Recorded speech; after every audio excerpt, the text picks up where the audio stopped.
going back to the UnHerd debate, so one of the things, so you were on stage with Alex O'Connor, who is the kind of the atheist position, Justin Brearley, who's been on this show, whose background is in apologetics, Freddie Sayers, who's moderating. You're the only woman on stage, and this is not to bash the men by any means, or to bash the decision, the panel construction, but I did think often during this conversation, and I thought elsewhere in these conversations in general, that sometimes there is quite a distinct feminine and masculine register as well when it comes to talking about faith. And Christianity, again, it works in both. They're not in conflict with one another. I think they are complementary, but there is maybe a tendency for the one.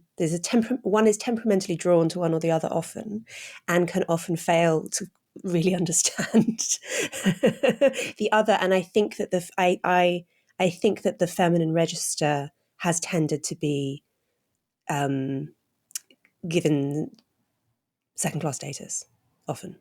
Yeah, and also by the church, right? There is a long history of women not being in positions of speaking in public.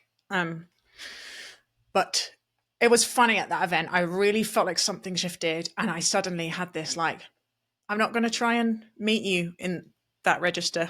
I'm not interested in it. I don't. Actually, none of the men on that panel were particularly kind of debating society, going at it with that kind of let me smash you with my rational arguments. But it felt like there was much more space to drag it into the place where I feel much more comfortable anyway, which is the existential and the embodied and the imaginative and the intuitive and these right hemispheric forms of attention that I think we are coming to realize are not second class, are not non-intelligent, are a component of intelligence that we have marginalized. And that, frankly, if we don't get a bit emotional talking about the possibility of cosmic unconditional love, are we even talking about it? It's just an intellectual game. I'm not interested. I use feminine and masculine advisedly because it's not male and female per se. It's not as though, say, male writers on Christianity have never engaged with this. I would say someone like C.S. Lewis, for instance, often does.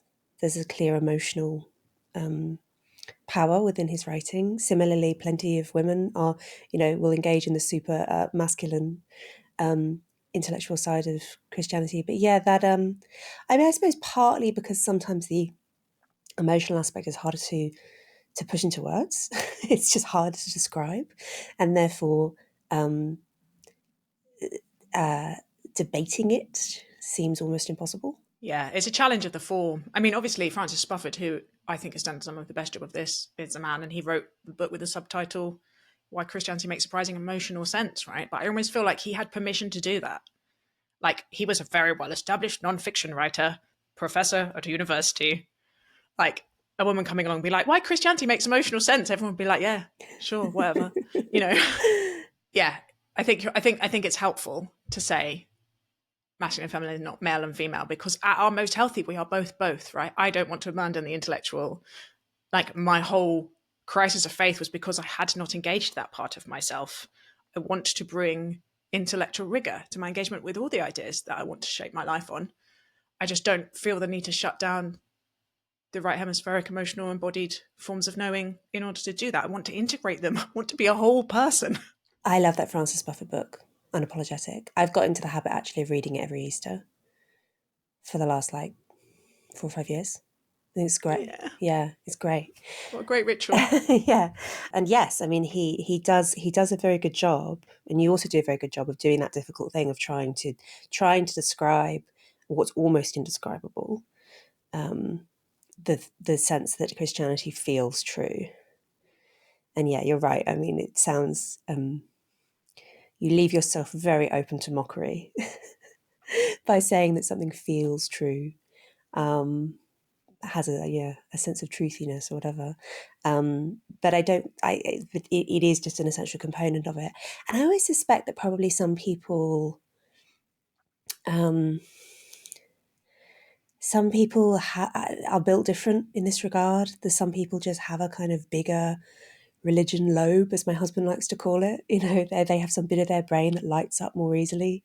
And I sometimes encounter people who clearly have a big bulging religion lobe, and I envy them.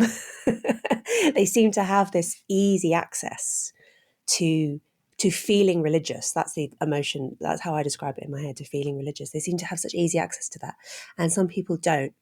And I mean, that's Yeah. just how it is. It's clearly not sort of wrong or right either way, but maybe that's I part of do what. think also we need to, Go ahead. like, I think it's also changeable. Yeah, Like my obsession with formation and attention and McGilchrist's hemisphere hypothesis really helped me thread the needle on this, because I think if you kind of take that hypothesis, which I won't sort of try and unpack right now, but that we have these left hemispheric forms of attention which most of the world is forming us into, which sees the parts not wholes, inanimate objects,